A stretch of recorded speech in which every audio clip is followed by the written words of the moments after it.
Bonjour à tous, bienvenue dans votre nouveau Vienne Actu. Aujourd'hui, on va vous mettre des étoiles dans les yeux entre les illuminations de mardi et la présentation de ce couple de passionnés de Noël domiciliés à Condrieu. Une très belle rencontre qu'on vous partage dans quelques minutes. On parlera aussi des vœux du maire de Vienne qui vont prendre un autre format cette année et puis un petit peu de culture avec deux expositions à découvrir. Tout d'abord, votre météo et on restera bien sous la couette tout le week-end. Le mercure est frais, voire polaire, surtout demain matin. Vous le voyez, vous aurez en plus de la grisaille et de la pluie. Heureusement, une amélioration est annoncée pour dimanche. Le soleil devrait faire quelques apparitions. Pour commencer, on vous présente ce clip réalisé par les commerçants du péage de Roussillon et Éric Chevier pour annoncer la réouverture des commerces. C'est aussi un acte militant contre les plateformes d'achat sur Internet. D'ailleurs, plusieurs commerces sont ouverts ce dimanche à 15 jours des fêtes de Noël. Amazon, il en était aussi question le week-end dernier à Vienne. L'association ANV COP21 a mené une action devant la permanence de la députée Caroline Abadie. La députée qui a répondu et dénoncer la méthode choisie par les militants. Elle regrette de ne pas avoir été sollicitée avant.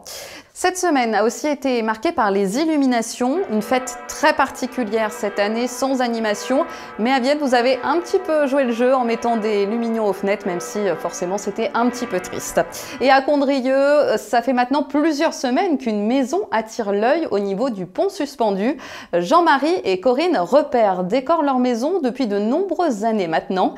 C'est une passion qu'ils transmettent au public qui s'arrête très souvent devant leurs barrières. Ils nous ont ouvert les portes de leur univers féerique et enchanté. On a commencé par une petite guirlande et puis d'année en année ça s'est amplifié, quoi. Ça fait 25 ans environ. Des figurines, il y en a au moins une cinquantaine si c'est pas plus. Plus les guirlandes, plus les tubes lumineux, plus les arbres, les sapins. Et tout. T'as la grande crèche voilà, aussi. Plus la crèche. On commence fin octobre pour finir le premier dimanche de l'Avent. Donc en raison de 2-3 heures par jour environ. Bah nous, ouais, l'esprit de Noël, on l'aime bien. C'est vrai qu'on fait beaucoup de choses, même on fait des gâteaux. Puis comme on est lorrain, c'est vrai que là-bas, ça se fait beaucoup. Il y a tous les marchés de Noël déjà, et c'est vrai qu'à partir du premier dimanche de l'Avent, on enclenche toutes les festivités de Noël, quoi. Ça veut dire qu'il y a la couronne de l'Avent, il y a les gâteaux, il y a la Saint-Nicolas qu'on fête. Les décorations sont toutes tournées vers la route pour que les gens se mettent aux barrières et puissent voir. Et puis on a beaucoup de personnes, des grands-parents qui viennent et c'est leur promenade le soir, ils vont se promener et puis ils s'arrêtent au niveau de la maison. Il y a, quand on était petits, on venait, maintenant on emmène nos enfants. On arrive au pont, on la voit déjà. Oui, entre le pont du Rhône et la voie ferrée à Condrieu. La maison n'est pas ouverte au public, mais vous pouvez largement en profiter juste devant. Il y a aussi une boîte aux lettres pour ceux qui n'auraient pas encore envoyé leur lettre au Père Noël. Et d'ailleurs, le Père Noël sera dans les rues de Vienne demain, normalement à partir de 15 h. Après Noël, ce sera la nouvelle année avec les traditionnelles cérémonies des vœux. Covid oblige, le maire de Vienne a décidé d'innover et de diffuser une vidéo sur ses réseaux sociaux. Vous la découvrirez très vite en 2021 et c'est Vienne TV qui s'est chargé de la réalisation. En bref, plusieurs infos. Déjà, cette opération don du sang, mercredi le 16 décembre à la salle des fêtes de Vienne. Vous devez réserver votre créneau sur le site rezadon.fr.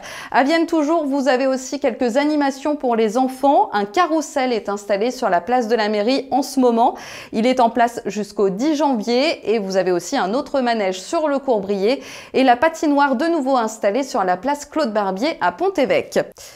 Cette semaine a aussi été marquée par ces annonces de Jazz à Vienne. Les premiers noms ont été dévoilés, surtout des reports de concerts. Vous pourrez applaudir Jamie Cullum et Anne Passeo en ouverture du festival le 23 juin, Salif Keita et Kezia Jones le 25, Ibrahim Malouf et Eric Truffaz le 28, le concert dessiné avec Hugh Coltman et Juanjo Guarnido le 3 juillet et Avishai Cohen et Vincent Perani le 5. Enfin, on termine avec 2 expos. La première au Jardin de Ville autour des vendanges et des hommes. Elle est proposée par le Photoclub de Vienne et vous pouvez la découvrir librement sur les grilles du Jardin de Ville. Et puis la seconde, toujours à Vienne, à l'atelier Julie Botton dans la rue du Collège. 3 artistes sont exposés dans un même lieu. Daniel Tessier, Champin de Lyon et Julie Botton. Vous retrouvez des tableaux, des estampes, des objets d'art, des automates. Allez y faire un tour et pourquoi pas trouver quelques cadeaux de Noël. Passez un très bon week-end, une belle semaine. On se retrouve vendredi prochain avec un invité surprise. Je ne vous en dis pas plus. À bientôt.